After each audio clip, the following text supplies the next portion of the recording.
Continuando con nuestras clases de nutrición, hoy vamos a hablar de nutrición en la actividad física. Es muy importante tener en cuenta cuando uno habla de nutrición en la actividad física que existen unos cambios metabólicos. Vamos a clasificar un poquito lo que es actividad física. Actividad física en sí, ¿verdad? Puede dividirse como en ejercicio, entrenamiento y deporte. Actividad física en sí consiste en mover alguna parte del cuerpo. Puede ser ejercicio, puede ser una actividad regular como correr, practicar natación, jugar a fútbol ocasionalmente, un entrenamiento bien organizado con cargas de trabajo para una finalidad de conseguir masa muscular o un cierto entrenamiento, y el deporte que requiere una cierta disciplina, reglas, etc. Es importante conocer cómo funcionan los sistemas energéticos, qué combustible estamos utilizando cuando hacemos una actividad física dependiendo qué tipo de actividad. Existen estos sistemas energéticos que nos ayudan al movimiento, a la contracción muscular. Necesitamos un combustible que es el ATP, la adenosinatrifosfato. Estas vías se activan según la actividad y duración. El ATP es la que libera el ADP, ¿verdad? Para liberar energía, que es aproximadamente de 7 kilocalorías. 25% se va para la contracción muscular, el 75% se disipa en forma de calor. Existe una cierta reserva, ¿verdad? Libre en el músculo que puede durar pocos segundos. Ustedes conocen que debe existir un balance de energía entre las calorías consumidas y las calorías gastadas. Estas son las fuentes, pero anaeróbicas, que significa sin oxígeno, de producción de ATP. Ahí tenemos justamente las reservas musculares, que es la ATP-PC, que le llamamos el fosfágeno, el sistema fosfocreatina, que dona su fósforo, ¿verdad? Y que produce energía para pocos segundos. Está la glicólisis anaerobia, donde se degrada nuestra glucosa, ¿verdad? O glucógeno hasta llegar, ¿verdad? A ácido láctico para producir 2 moles de ATP. Esto es en general las fuentes de ATP que tenemos. Es de tipo anaeróbico, de la que hablamos recién, no oxidativo, y la aeróbica, que es el sistema de oxígeno oxidativo, que tenemos ahí la glicólisis aeróbica, el ciclo de Krebs y el sistema de transporte de electrones. Estos sistemas energéticos son muy importantes a la hora de practicar la actividad física. El sistema fosfágeno es un compuesto muy rico en energía en la célula muscular. Las reservas son pequeñas, por eso son importantes para los deportes explosivos, por ejemplo los 100 metros llanos, jabalina, bala, disco, que tienen menos de 1 minuto de duración. Consiste en una energía anaeróbica aláctica, que quiere decir que no se utiliza oxígeno, no es oxidativa y no produce ácido láctico. Ahí tenemos un ejemplo, ¿verdad?, de cómo se utiliza. Se libera el fósforo, se libera ATP, ADP. Vamos a continuar hablando de los sistemas energéticos. La glicólisis anaerobia o sistema del ácido láctico es la degradación de la glucosa hasta llegar a ácido pirúvico en ausencia, ¿verdad?, de O2. Se produce ácido láctico. Su acumulación provoca fatiga. Esto se utiliza en deportes breves e intensos, carrera de 800 metros, por ejemplo, donde no hay suficiente oxígeno. Se utiliza el glucógeno muscular y la glucosa sanguínea como sustrato y está limitado a 1 minuto y medio de actividad física. Ahí tenemos la fase aerobia de la respiración. Tenemos los diferentes ciclos, cómo están conectados. El ciclo de Krebs, el transporte de electrones. Y ahí tenemos el resumen, ¿verdad? Que si se produce sin oxígeno, la fermentación láctica y la fermentación alcohólica. Ahí tenemos los diferentes tipos de actividad física. Por lo general, en tiempo en segundos, cuánto, ¿verdad? Podemos aguantar, ¿verdad? Sistema aeróbico un poco más. El ácido láctico sería mezcla de aeróbico con anaeróbico, un poquito más de tiempo. En anaerobiosis y el sistema fosfocreatina. ¿Qué es un ejercicio anaeróbico? Son los ejercicios de alta intensidad y poca duración. Recuerden eso. No necesita oxígeno. La energía proviene de fuentes inmediatas que no necesitan ser oxidadas, como el ATP muscular, la fosfocreatina y la glucosa. Ejemplos de estos ejercicios son las pesas, carrera de velocidad, ejercicios que requieran un gran esfuerzo en poco tiempo. Sería el trabajo muscular de tonificación. El sistema aeróbico oxidativo se produce dentro de las mitocondrias.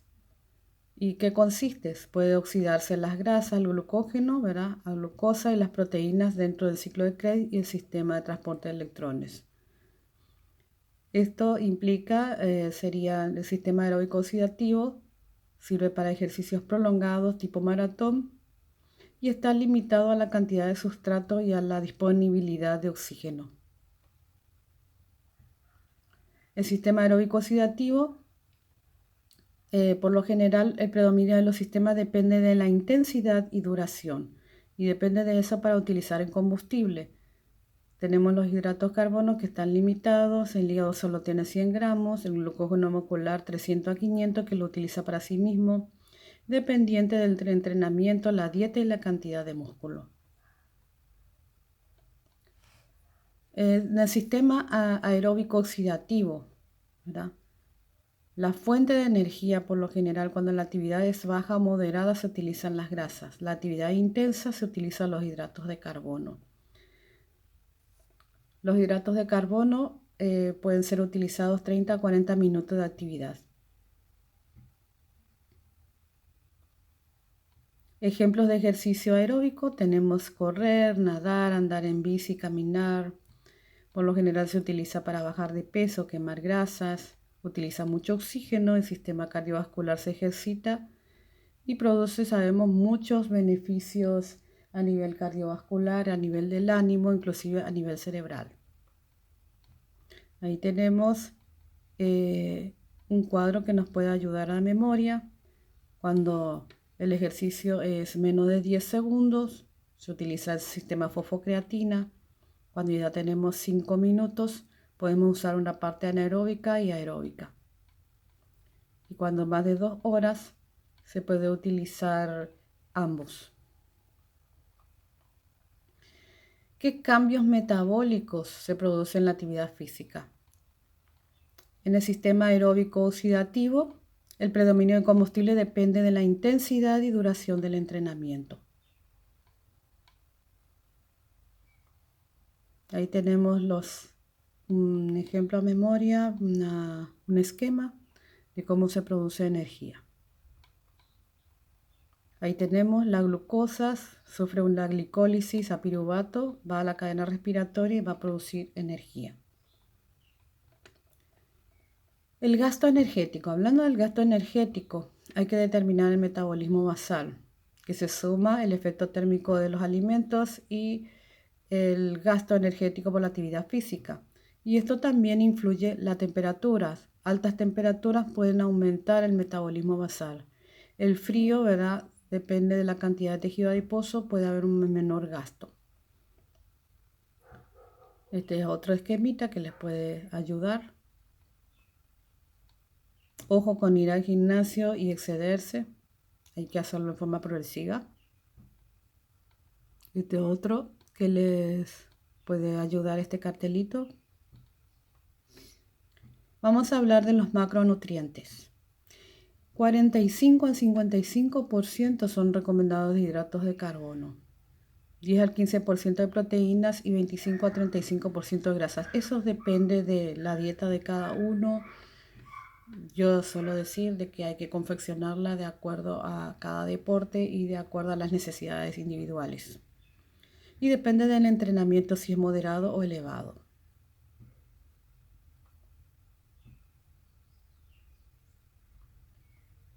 ¿Cuáles son los requerimientos nutricionales de actividad física? La energía en general varía según el peso, la talla, el sexo, el índice metabólico, qué frecuencia hacen actividad física, qué tipo de ejercicio, qué tipo de entrenamiento. Los requerimientos nutricionales de actividad física. Energía tenemos, por lo general, si el entrenamiento es de 30 a 40 minutos al día, 3 veces por semana, por lo general se recomienda de 25 a 35 kilocalorías peso día, ¿verdad? Un atleta, por ejemplo, de 50 kilogramos y que practica 2 a 3 horas por día, ¿verdad? 5 a 6 veces por semana de gran intensidad es muy diferente. Puede gastar muchísimo, ¿verdad? Y puede necesitar muchas calorías adicionales al día y puede llegar hasta 4000 las necesidades. Y incluso mucho más grandes, los grandes deportistas de élite, de entrenamiento más pesado, necesitan hasta 150 o 200 según kilo peso día, ¿verdad? Los hidratos de carbono son muy importantes, ¿verdad? ¿Por qué? Porque puede ser causa de fatiga, ¿verdad? A la consecuencia de no tener hidratos de carbono, pueden llevar a la fatiga muscular muy rápida. Este cartelito me gustó elegirlo porque acá habla exactamente de la importancia de los carbohidratos en el deporte. Si faltan carbohidratos, disminuye el rendimiento y acelera la aparición de fatiga. Y es muy importante la administración de estos carbohidratos para retrasar y mejorar el rendimiento. Acá tenemos serían la tasa metabólica, el coeficiente de variación, kilo peso día, que se pueden ir, digamos, calculando si la actividad es ligera o moderada o intensa. Acá vemos reposo durante el sueño, muy ligera si uno está sentado, o pinta, o juega carta, o toca algún instrumento, son actividades menos, que requieren menos. Moderada cuando uno camina o hace actividades al aire libre tipo jardinería o bicicleta. La intensa sería ya correr, eh, jugar fútbol o algún deporte un poco que requiera más gasto. Y las muy pesadas. ¿Qué tipos de hidratos de carbono debemos dar a los deportistas? Por lo general se recomiendan dependiendo del momento. Se utilizan mucho los simples de absorción rápida, ¿verdad? Y también se utilizan los complejos. Ya habíamos hablado, este cuadrito les voy a también entregar junto al resumen. Es muy importante incluir todos los nutrientes. ¿Cuáles son los requerimientos de los hidratos de carbono en la actividad física? Es el principal combustible del músculo, hay que tener en cuenta. Entonces, por lo general se recomiendan un alto porcentaje y eso depende de cada uno. Hay que hacer, por lo general se hace una sobrecarga de glucógeno en deporte de 1 hora o más o eventos cortos, 7 días antes del entrenamiento, dependiendo de qué tipo de deporte. Se puede administrar también durante el ejercicio, porque la administración de hidratos de carbono de absorción rápida retarda la fatiga, ¿verdad? Y puede ser utilizada como energía. Por lo general se utilizan estas bebidas hidratantes. Se pueden administrar post ejercicio cuando las reservas están agotadas para restituir el glucógeno. Por lo general se dan carbohidratos simples y después los complejos, ¿verdad? Esto es para tener en cuenta el índice glicémico, que es la capacidad de un alimento de elevar la glucosa post ingesta. Y ahí tenemos en comparación de lo que es la maltosa, la glucosa, que es de 100, y cada alimento. Ahí tenemos los que tienen índice glicémico menos de 60, 60, 85 y más de 85. Ahí como se utiliza la glucosa por lo general como un patrón estándar. Hay algunos alimentos para que tengan en cuenta. En cuanto a las grasas, por lo general se recomiendan que sea un 30% de valor calórico total. Por lo general se recomiendan grasas vegetales. Sabemos que el aceite de oliva es un aceite excepcional, excelente. También se utilizan algunos aceites como coco o palma. Las grasas también se utilizan como combustible.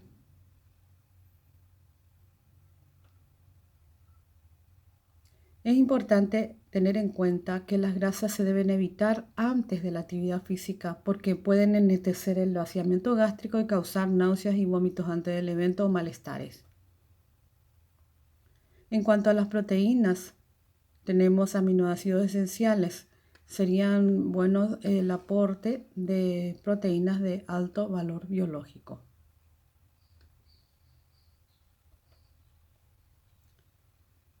Las proteínas pueden verse, los requerimientos proteicos pueden verse afectados dependiendo del nivel de entrenamiento, el tipo de actividad, de ejercicios de fuerza, requieren incluso hasta un aumento de 1,4 a 1,8. Por lo general a la población general recomendamos 1 gramo, pero en este caso vamos a recomendar 1,4 a 1,8 aproximadamente.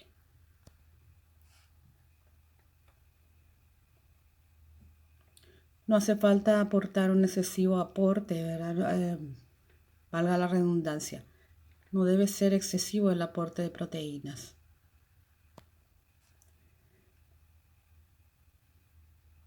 Sabemos que esto puede producir acidosis, mayor movilización cálcica, puede disminuir la absorción tubular del calcio y puede requerir mayor cantidad de oxígeno. No es necesario más que el aporte que fundamental. Como les dije, dependiendo del tipo de actividad, de los ejercicios de resistencia, 5 al 10%, ¿verdad? Se utiliza por lo general como energía. Las recomendaciones son 1,2 a 1,4. Los requerimientos nutricionales en cuanto a vitaminas y minerales. Por lo general no existe un requerimiento aumentado. Si hay una buena nutrición no hace falta un aporte en general. Un plan de alimentación adecuada y adaptada es muy importante durante el entrenamiento, sobre todo para poder preservar las reservas de glucógeno. Se suele recomendar que se tenga un objetivo precompetencia, ¿verdad? Para evitar el apetito en deportes de larga duración, mantener los niveles de glicemia en sangre estable, evitar también trastornos gastrointestinales.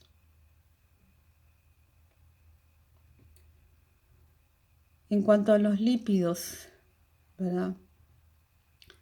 Hay que tener en cuenta también la duración, la temperatura ambiente, el movimiento del aire. Es importante la buena hidratación. Perdón, quise decir líquidos. Entonces, muy importante, fundamental la hidratación adecuada.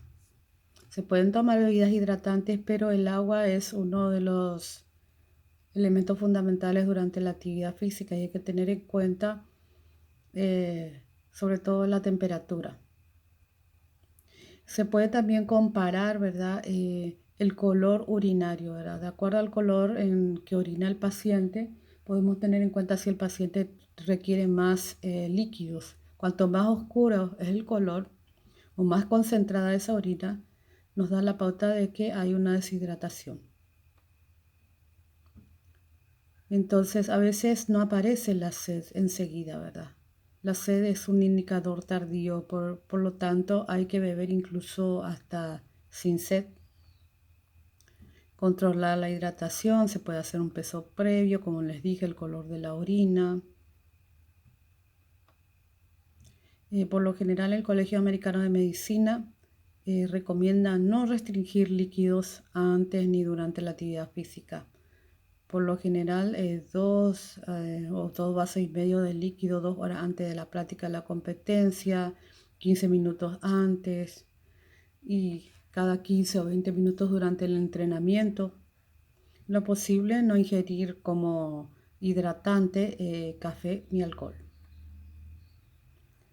Entonces, existen factores que condicionan los requerimientos, como el tipo, como les dije, y la intensidad de la actividad física, la duración, la edad, el sexo y la composición corporal, la temperatura ambiente también es importante, y el grado de entrenamiento. Ahí tenemos un resumen, ¿verdad?, de cómo debe hidratarse el paciente. Por lo general, pueden leerlo, es una ayuda a resumen. Ahí la dieta, es importante tener en cuenta la dieta, sobre todo precompetición, que se recomienda, ¿verdad?, y de acuerdo a las horas. Y el índice glicémico de los carbohidratos, por ejemplo, ¿verdad? Índice glicémico medio y alto, ¿verdad?, sería 3 a 6 horas. Alto sería, cuanto más se acerca al ejercicio, tiene que ser algo de, digamos, de índice glicémico alto. ¿Y qué tipos de alimentos pueden ser? Ahí tenemos los ejemplos, que se pueden consumir algunos cereales y poco antes del ejercicio, 60 a 30 minutos, se recomiendan más bien bebidas con glucosa. En cuanto a la ingesta de grasas, no se recomienda en ningún momento, ¿verdad?, o ni horas antes, ¿verdad? En cuanto a la ingesta de proteína, tampoco se recomienda inmediatamente antes del ejercicio. En cuanto a las fibras también, porque pueden producir dispepsia o pesadez. Y en cuanto a la ingesta de líquidos, es ilimitado. Ahí tenemos algunos ejemplos, ¿verdad?, de comidas antes de las pruebas, ¿verdad?, 1 hora o menos antes, ¿verdad? Lo que se recomienda, frutas, puede ser algunas barritas energéticas, existen algunas, incluso sachet o tipo bebidas deportivas. 2 a 3 horas antes de la competición, pueden ser un poquito más grandes las porciones incluso, dependiendo eso del tiempo. Es muy importante tener en cuenta también que el flujo sanguíneo que se pueda restar por la irrigación del estómago, por eso es bueno no consumir muchos alimentos, ¿verdad? Y sabemos que más o menos se tarda 1 a 4 horas, ¿verdad?, para el vaciado estomacal, entonces es importante tener en cuenta eso, de no consumir alimentos muy cerca al evento deportivo. Durante la competencia también depende del tipo de actividad. Por lo general se recomienda que sean líquidos. Ahí tenemos durante la competencia, que son más bien fluidas o bebidas. Durante la competencia, ya el objetivo más primordial es reponer el glucógeno hepático y muscular. Tenemos que reponer agua y electrolitos. Depende, ¿verdad?, de qué tipo de competencia, pues si la competencia es de corta duración o hubo mucho gasto, las necesidades pueden variar. Por lo general se recomienda una dieta rica en carbohidratos para poder reponer el glucógeno, la hidratación y el reposo. Ahí tenemos postcompetición de acuerdo al tiempo. Ahí tenemos de 0 a 90 minutos, ¿verdad? Se recomienda más o menos la ingesta de carbohidratos 1,5 a 2 gramos kilo peso día. Y de acuerdo a cómo va aumentando, ¿verdad?, se va dando más o menos en forma normal. Por lo general el índice glicémico lo que acabaría, ¿verdad? Tiene que ser alto al comienzo y después puede ser ya más carbohidratos complejos. Y por lo general de forma líquida o sólida, ¿verdad? Dependiendo del tiempo. Cuanto más tiempo post ejercicio, ¿verdad? Se pueden consumir más bien sólidos.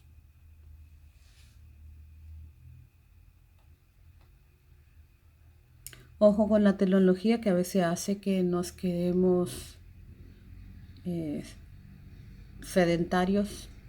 Es una de las enfermedades, digamos, de nuestro siglo. La obesidad, el sobrepeso a consecuencia del sedentarismo. Este es un cuadro también que les puede ayudar a memoria de las recomendaciones del uso de bebidas deportivas o energéticas. Esta es una pirámide. Siempre en las bases de las pirámides tenemos la hidratación. En la segunda ahí tenemos por lo general lo que son los carbohidratos, que pueden ser simple y complejo. En la tercera parte ya las frutas y vegetales. Y en el cuarto las carnes y los lácteos. Y los que son ya alimentos muy grasos o serían procesados en la punta de la pirámide. Y esta pirámide me gustó para mostrarles un poquito que es muy importante que tengamos en cuenta de que la base de nuestra salud está en que todos los días por lo menos se haga una mínima actividad física, por lo menos caminata, subir escaleras, correr, hacer algún deporte 3 a 5 veces por semana o hacer algún tipo ir a bailar o practicar algún deporte tipo arte marcial, disfrutar de algunos hobbies y lo menos posible quedarse sedentario, que se quedarse quieto viendo televisor o frente a la computadora. Entonces es muy importante la base de una buena actividad física, de buena salud, ¿verdad? Corporal, es que haya una alimentación sana y equilibrada, de acuerdo a las necesidades. No hace falta ni siquiera ayuda ergogénicas.